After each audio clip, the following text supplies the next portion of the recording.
O que somos? Rapidamente, uma resposta que vem à mente é: somos seres humanos. Correto, mas é possível dizer que somos um pouco de tudo. Um pouco animais, um pouco vegetais, um pouco minerais. Isso porque somos formados de fragmentos, de elementos que existem na natureza, os quais por si só possuem vida. Não a vida que nossos olhos conseguem perceber, mas a vida que hoje a ciência consegue demonstrar muito claramente. Consegue ver em máquinas avançadíssimas, como o microscópio eletrônico, aumentando 10, 15 mil vezes uma célula, um átomo, e descobrir dentro dele o movimento, a vida.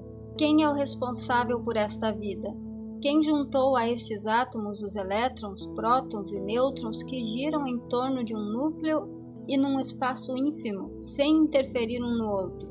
A partir disso, podemos concluir que a vida existe em toda parte e que não existe falta de vida. E todas essas vidas tiveram princípio no pensamento criador de Deus. Como disse o escritor bíblico, quando escreveu o primeiro livro da Bíblia, Deus disse: faça-se o firmamento, faça-se a terra e o céu. Mas ao chegar no homem, ele não disse mais o faça-se, mas formou um boneco de barro e sobre ele soprou um espírito imortal. Portanto, nós possuímos, além da matéria física, além dos elétrons, prótons e nêutrons, em cada célula, uma vida maior chamada de alma, uma vida maior que eu chamaria de uma partícula de Deus, como diz Jesus e como disse também o Salmo 81 e em algumas versões do Salmo 82, vós sois deuses. Estaria mentindo o salmista? Estaria mentindo Jesus ao dizer isso? Se Jesus, com toda a sua sabedoria, com todo o conhecimento que possuía, disse-nos bem claramente: vós sois deuses, é porque nós somos em realidade uma partícula divina. Assim como, se pegarmos uma gota de água do oceano, teremos todas as características, todas as propriedades daquela região do oceano em nossas mãos. Como também, se pegarmos uma gota do rio Tietê, o rio mais poluído do Brasil, naquele ponto teremos na mão o rio Tietê, que em sua composição, em miniatura, todas as características, todas as sujeiras, todas as imundícies estarão contidas dentro daquela gota de água, porque aquela gota representa em síntese tudo o que o rio Tietê tem, assim como uma gota de água do oceano contém tudo o que o oceano tem. Dessa forma, podemos aquilatar um pouco melhor o que somos. Somos um ser de duas partes distintas. Uma, como disse o próprio Jesus, o pó da terra, a outra, o sopro divino. O que é este pó da terra? É a junção dos elementos químicos que formam o nosso corpo, e somos também uma parte divina, que é uma partícula de Deus. Isso só nos leva a uma constatação muito simples. Se tenho dentro de mim Deus, eu também sou Deus. Se tenho dentro de mim o pó da terra, também sou o pó da terra. Também faço parte do pó da terra. Elementos que formam o nosso corpo, que possuem uma característica muito importante, que é a vida em suas miniaturas, em seus átomos, e a vida maior no homem, o homem-terra e o homem-deus. O homem-terra é aquele que tem todas as paixões. O homem-terra é aquele que tem todas as paixões, é aquele portador de todas as mazelas, é aquele portador de todas as imperfeições, todas as doenças, que conseguiu reunir com a vivência dentro de um corpo humano. A outra parte, a divina, é quem executa, quem impulsiona a parte humana, o pó da terra, a se elevar. É quem executa, quem impulsiona a parte humana, o pó da terra, a se elevar, a se aperfeiçoar, a podar os galhos improdutivos, a burilar as arestas, até alcançar a sua parte divina. É neste momento que se concretiza a ressurreição. A ressurreição a que se referia Jesus não é a do corpo morto, decomposto em suas partículas e devolvido à terra, ou servido de alimento às vidas menores, mas sim o retorno de nosso ser espiritual à pureza do momento em que fomos criados por Deus. Quando Deus soprou sobre o boneco de barro o espírito imortal, uma partícula de si mesmo, Éramos tão puros como ele.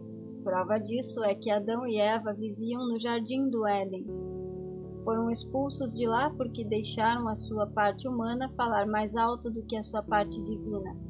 Deus, na sua infinita sabedoria, na sua infinita bondade, queria que esta parte de si mesmo tivesse suas próprias experiências, tivesse a oportunidade de purificar a matéria do seu corpo físico, transformando-o num corpo de luz, buscando dentro de um corpo humano a melhor forma de retornar a ele com a mesma pureza de quando foi criado, de quando foi soprado sobre o boneco de barro. Esse boneco, inicialmente disforme, foi com o tempo adquirindo formas mais nítidas, mais suaves, mais humanas, tal como é hoje. Todo esse tempo em que nosso ser espiritual, partícula divina dentro de nós, transitou por um boneco de barro, foram momentos necessários para nossa evolução, necessários para que o ser divino dentro de nós pudesse manipular, pudesse gerir toda essa energia que estava ao seu comando, para que interferisse sobre a matéria física, para que interferisse sobre a natureza e assim desenvolvesse a matéria que envolvia sua parte divina. Talvez seja um pouco difícil ao nosso entendimento, pois inclusive eu tenho meditado bastante para chegar a essa conclusão. Parece-me que tanto eu quanto boa parte da humanidade atual ainda tem dificuldade para perceber, entender e captar toda a grandeza que nosso Pai Criador depositou em nossas mãos. Deus fez como um pai zeloso, um pai humano que chama o seu filho e lhe dá uma quantia e diz: faça esses bens progredirem, faça esses bens te darem lucro, te sustentarem e sustentar tua família. Depende única e exclusivamente do filho o uso dos bens que o pai lhe deu, que o pai lhe entregou. Se ele os usar bem, como numa das parábolas de Jesus, e fizer estes dons progredirem, estará evoluindo diante de si, diante do pai que lhe deu esses bens para gerir e também diante da humanidade. Ao passo que, se ele pegar estes bens e jogá-los fora, usar estes bens para a satisfação pessoal unicamente, estará menosprezando o nome que o Pai lhe deu, estará destruindo os bens que o Pai lhe deu, estará sendo visto pela humanidade que o rodeia como um mau gestor dos bens recebidos. Esses deveriam servir para torná-lo mais sábio, mais produtivo, mais consciente de suas obrigações, mais apto a se apresentar diante do Pai dizendo: Pai, aqui está o que me deste e o que eu consegui. De certa forma, com a nossa criação como individualidade divina posta na matéria humana, na matéria física, nos foi dado todo o conhecimento de que precisávamos, nos foi dada toda a essência divina para que manipulássemos a matéria, para que transformássemos a matéria de nosso corpo físico até o momento de nos apresentarmos diante do Pai e dizer: aqui está a tua partícula divina que me destes e aqui está o corpo humano de que utilizei e que o trago diante de ti, translúcido, porque transformei o barro em luz. Transformei a matéria bruta em energia divina, e por isso, para que nossa individualidade divina pudesse se apresentar diante de Deus, diante do Pai, com essa carga de energia que Ele possibilitou, que Ele pôs nas nossas mãos para que nós transformássemos a vida simples do átomo em luz. A luz, vocês bem sabem, é a expressão da divindade. A luz é a essência de Deus. Deus é luz. Sou luz ainda debaixo do alqueire, como disse Jesus numa de suas parábolas. Mas é preciso fazer força, é preciso lutar para que esta luz saia debaixo do alqueire, debaixo do vaso, e seja posta sobre um candelabro, sobre a caldeia, para que possa iluminar a minha estrada e a estrada dos que comigo convivem. É importante que se diga, neste momento, que Deus quer de nós, seus filhos partículas de si mesmo, que tenhamos a capacidade, a vontade e o desejo de transformar esta matéria bruta, este corpo de barro, em corpo de luz. Nós temos na humanidade muitos exemplos disso. Muito recentemente, o Papa João Paulo II foi a demonstração clara dessa transformação. Um homem simples, mas com um olhar penetrante. Um homem dócil, mas com uma vontade férrea. Um homem afável que parecia transbordar harmonia, mas com princípios, com vontade, com determinação. Um homem que, ao peso da doença que o consumira, era capaz de manter-se em pé, era capaz de ir até a janela de seu quarto para abençoar o povo que orava por ele e aguardava sua bênção.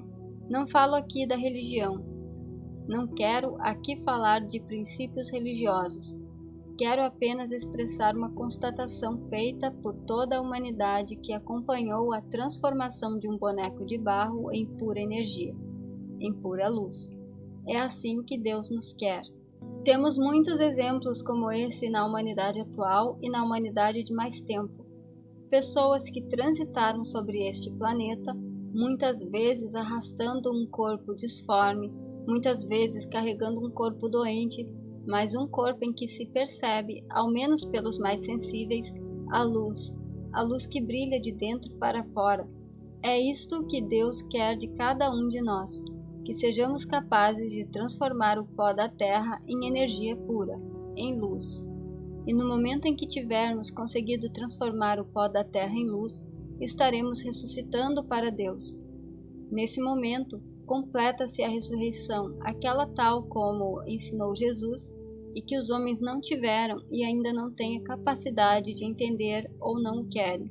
Nunca esqueçam que Jesus não veio salvar nosso corpo físico, mas nosso corpo espiritual. Todo o seu ensinamento está relacionado ao espírito. Não trouxe nenhum ensinamento que se relacione à melhora da saúde do corpo físico. Nunca disse, façam chá de losna, boldo, Marcela ou nós. A todo milagre que fazia dizia, a tua fé te salvou, ou vai e não peques mais.